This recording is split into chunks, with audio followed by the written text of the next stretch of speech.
Welcome to our last chapter. Finally, this will be the last voiceover you will have to listen to. I do hope that you have found them to be helpful as you've taken the quizzes on MindTap. This chapter, very fittingly, is all about aging and multi-generational families.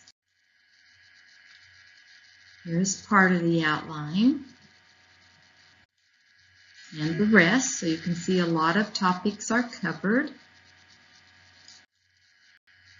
Here are the slides I've brought forth. We do have an aging population.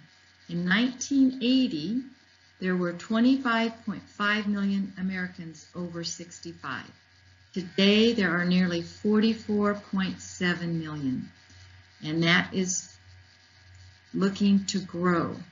It appears that the largest usage gap between older adults and all adults when it comes to electronics is the social media and smartphone use. You're going to find that to be helpful information on this week's quiz. We also have a longer life expectancy. In 1970, it was about 70.8 years. In 2012, it was 78.8, and it's going to continue to grow. By 2020, it's predicted to reach 79.5 years.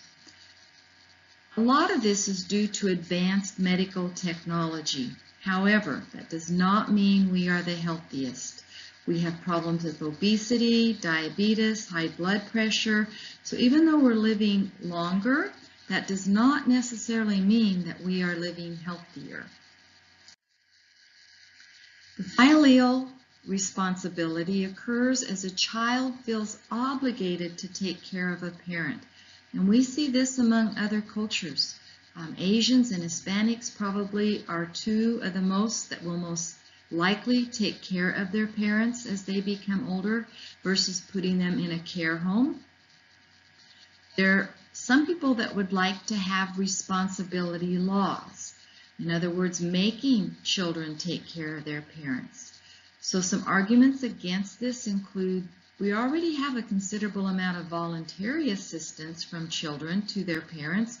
So will there be a difference if we make them do this? I think there will be. It will undermine the parent-child relationship. Some people see government programs as being preferable. What do you think? Is legally requiring children to take care of their parents a good idea? What would be some of the drawbacks and benefits? Fictive kin are relatives based on close friendship ties rather than blood or marriage, such as surrogate grandparents. So those elderly that are single, possibly child-free, or from the LGBTQ community, they often adopt children, not legally, but as surrogate grandchildren to be like grandparents for them. And adopted, what I called it when I was growing up, adopted grandparents are often some of the best. I know I had typical grandparents, but I also had a lady in my life, Grandma Briggs, and she was no blood relative. She was just a wonderful woman who adopted us kids and did wonderful things for us. Today, we have neighbors that have a child that just turned 1, and I would like to think that we are going to be adoptive grandparents to this child. The sandwich generation, that's those of you who will be sandwiched between raising children and caring for your aging parents. So this can be a very complicated, trying time as you play both roles, especially if you're working full-time, on top of caring for your children and parents.